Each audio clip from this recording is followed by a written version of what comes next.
now for a change of magnetic flux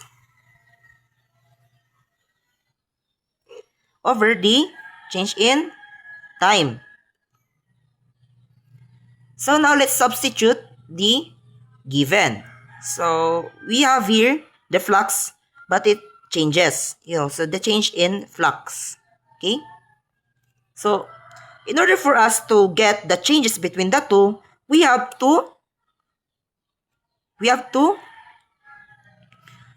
subtract. So a change.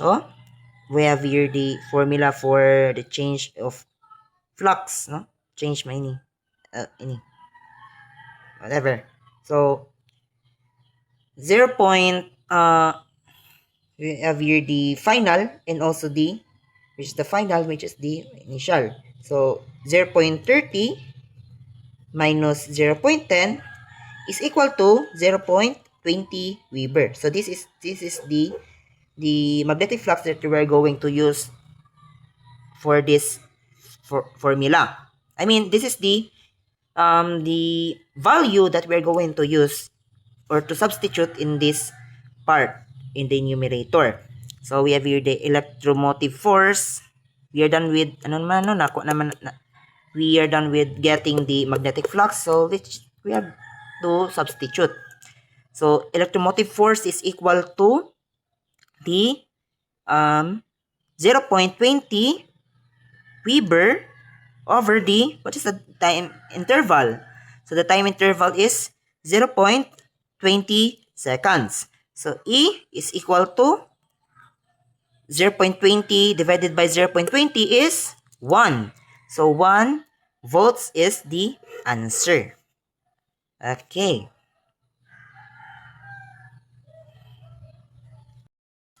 Now we are done with Faraday's law of induction. However, we did not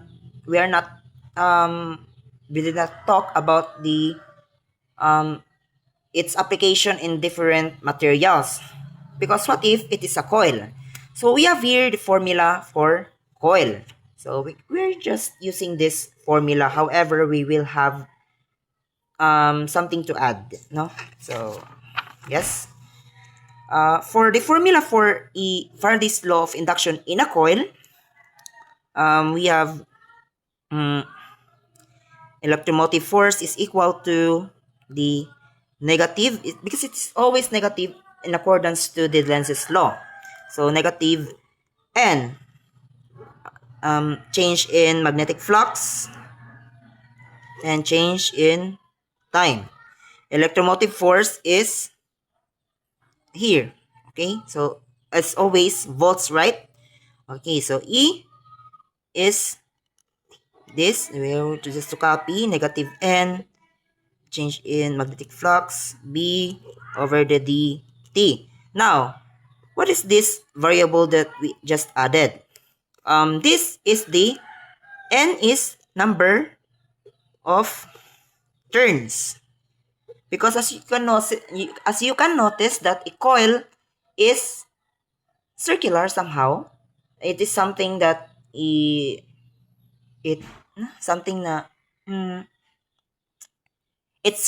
circulates, or something that circulates. Yes, that's why it talks about turns, in which it counts about how many times it turns in a circular motion, or whatever, in any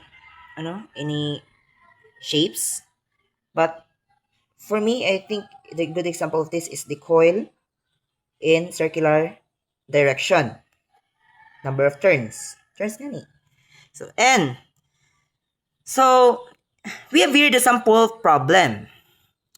We have here the given is N is 200 turns. 200 turns, and the flux is 0.02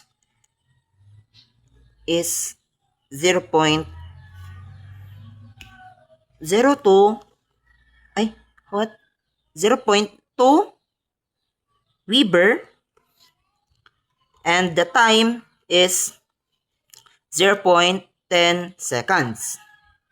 Now let's substitute. So since we already have the turns, the magnetic flux, and also the time, so we can already use this formula. So let's substitute. E is equal to negative 200. It is not necessary for you to write turns in here. If you're going to substitute, you can just have a number itself or the value. So the magnetic flux is changed in magnetic flux, which is 0.02 Weber, and the time 0.10 seconds. So electromotive force, wait, there's a wind in here. Sorry. So electromotive force is which one which part we're going to calculate first, because we not just put all of this in a calculator. We have to know the step-by-step process of getting the final answer of this problem. So according to PEMDAS, P is the parenthesis, E is exponent, M is multiplication, D is division, and also D, A is addition, and S is subtraction. So now, since we have here 200, since we have here 200, and according to here, and I just put a parenthesis in here so we can just identify if it is a if it is multiplication or not. So obviously this is a division or divide, and this is the multiplication. So we have to multiply first before we divide. So let's I first, which is 200. Oh. No, yeah. Negative 200. I think we can just have it here. Yes. You can just have it here. Oh, yeah. So that we can just use division, because if you're going to multiply it already, we can just have it direct answer. So this put, because it will just come up with the same answer naman. 200 times the 0.02 Weber over the 0.10 seconds. So let's multiply first the negative 200 to 0.02.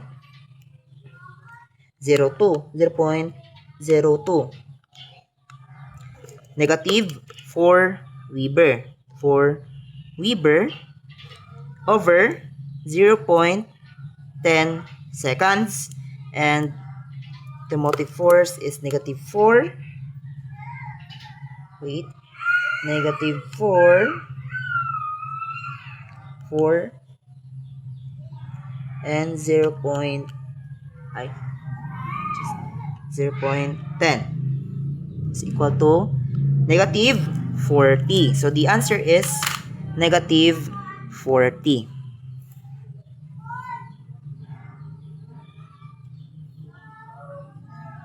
Negative 40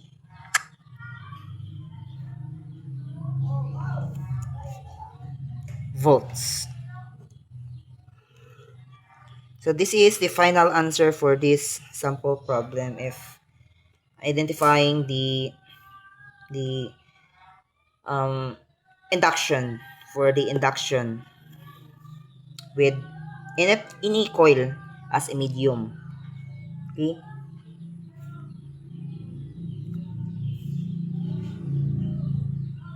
Now let's proceed with the motional EMF. Motional EMF.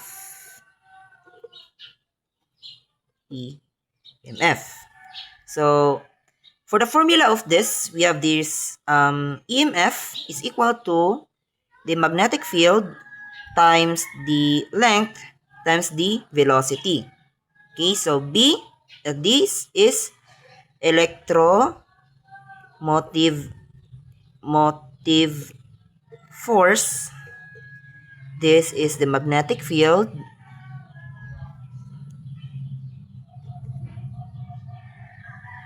This is the length of a rod.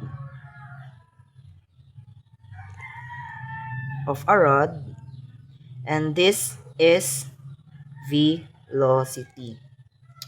Okay, so from the word itself, motional, therefore it involves motion. So because if there is motion, therefore there's speed. That's why we also involve velocity. Okay, so this is the formula for the motional EMF. So we have here also the sample problem for motional EMF. So I will just be giving a sample given. So B given, B is 0.50 Tesla. L is 0.40 meter. V, or the velocity, is 3.0 meter per second. And now it's complete. So we can just simply substitute using the formula here we just mentioned earlier. The electromotive force is equal to the magnetic field, which is the magnetic field is 0.50 Tesla, and L is 0.40 meter, and the 3.0 meter squared for the velocity. So yes, E is equal to, let's just calculate this first, no? Ini. To. So for us to yes, for the length, 0.50 Tesla, 0.40 meter times 3.0 meter squared is 0.40 times 3.0 is equal to 1.2. What is the unit? So since we have the meter here, so therefore we have to give it here. Give it to here. Okay, so according to the law of exponent, since we have 2, we have 1 added to here, therefore it will turn into meters squared per second.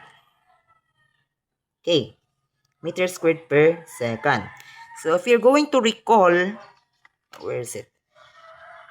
If we're going to recall, if we're going to recall with the multiplication of the Tesla to meter squared, it will turn into Weber. Since we have this the S, so based in here, WB over the second, it will give us volts. So it is very accurate that in here, if we're going now to calculate the 0.50 times 1.2, this is equal to 0.6, and the unit is volts. So this is the example for the motional EMF. Okay, for the motional EMF.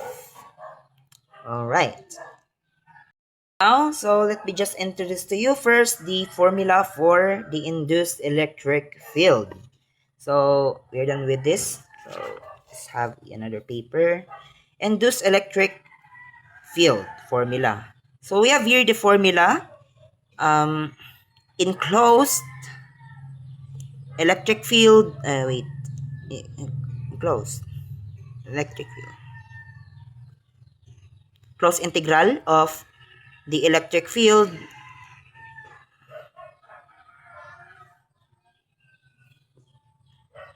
times the time.